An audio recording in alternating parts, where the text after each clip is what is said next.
And with today's topic, I'm going to talk about 7 habits that may be sabotaging your health. And a lot of these you may be even familiar with, but it's kind of good to get some good reminders of what you may or may not be doing to your health. So let's talk about habit number 1.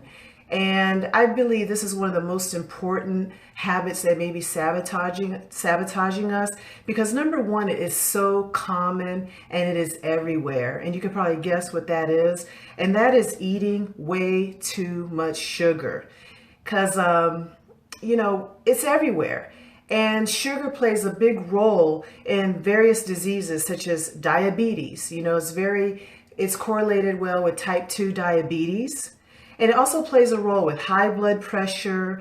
It suppresses your immune system, and it plays a role in hormonal imbalances and other very chronic diseases such as cancer. So excessive sugar intake is an extremely bad habit that could be sabotaging all your efforts to try to lose weight and feel better. So step number 1, really watch your sugars and eliminate or reduce the sugar that is in your diet. Okay, so eat less sugar, and other foods that turn into sugar is grains and juices and things like that. Okay, so that's habit number 1. Habit number 2 is really consuming too much processed or fast food. We live in a society where we want things quick and easy. We don't want to take time to shop anymore. We don't want to take time to cook anymore. So we want something quick, fast, go in a drive-through and just get it right away. And the problem with a lot of these fast foods is that it's depleted in the nutrients that we need. And a lot of these foods are processed this way for longer shelf life. So a lot of these foods are processed for more economic reasons, but not for health reasons. Healthy fats such as avocado and coconut oil actually nourish the cell membrane. So when you're eating these processed foods, you're getting trans fats and bad fats or synthetic man-made fats.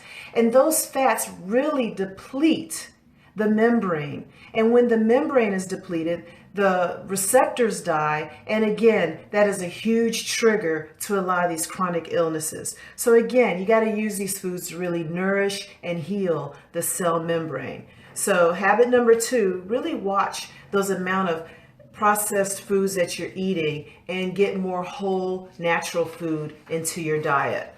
And let's move on to habit number 3. Now this one gets overlooked as well, and that is not drinking enough water, because our bodies are 70% water. Our cells are contained in water. Our cells are 70% water. Our organs need water. Our skin needs water. We need water to thrive. And being composed of 70% water, you would think that if we're water, then definitely you need to make sure you get plenty of this to maintain vital balance. So it's highly recommended that you invest in a really good purification system, so that, like a reverse osmosis is a good system, so they can get good clean water.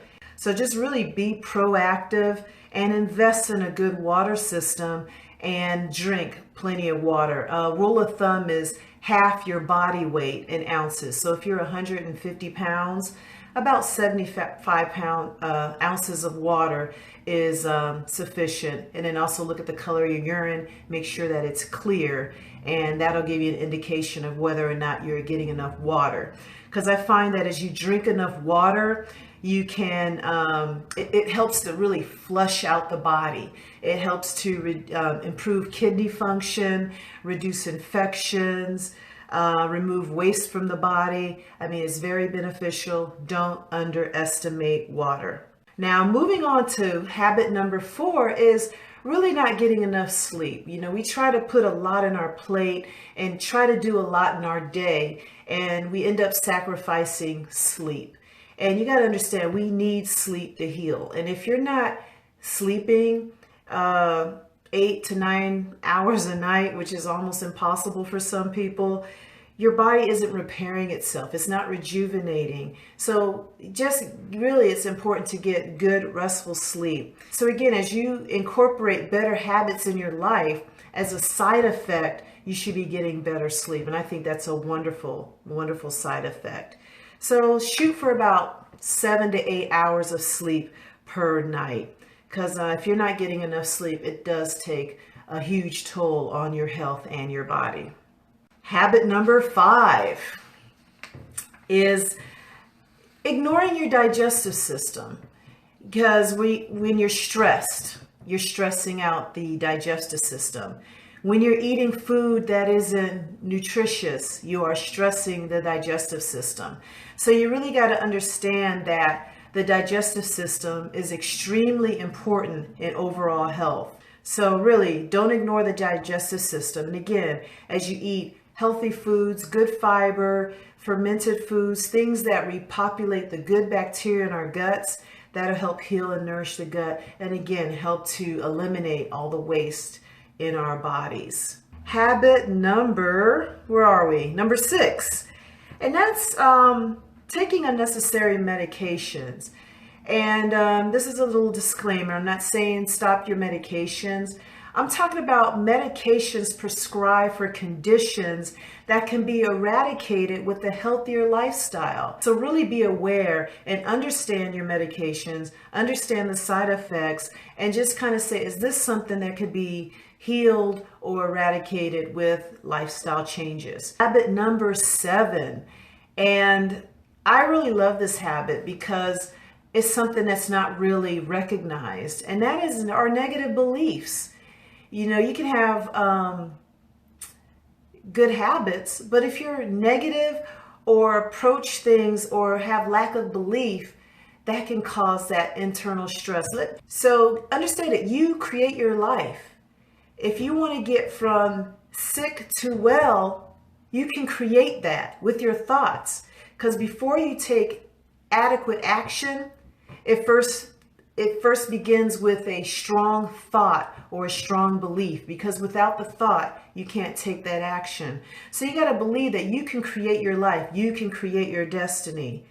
And you got to really understand the nature of the mind. I mean, it's just phenomenal how the mind can create your reality.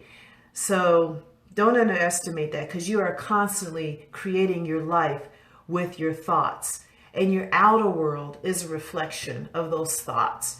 So if you're not happy with your results, if you're not happy with the way things are going, really look and analyze your thoughts. Those are the 7 habits, and really incorporate these strategies for a healthier and happy life.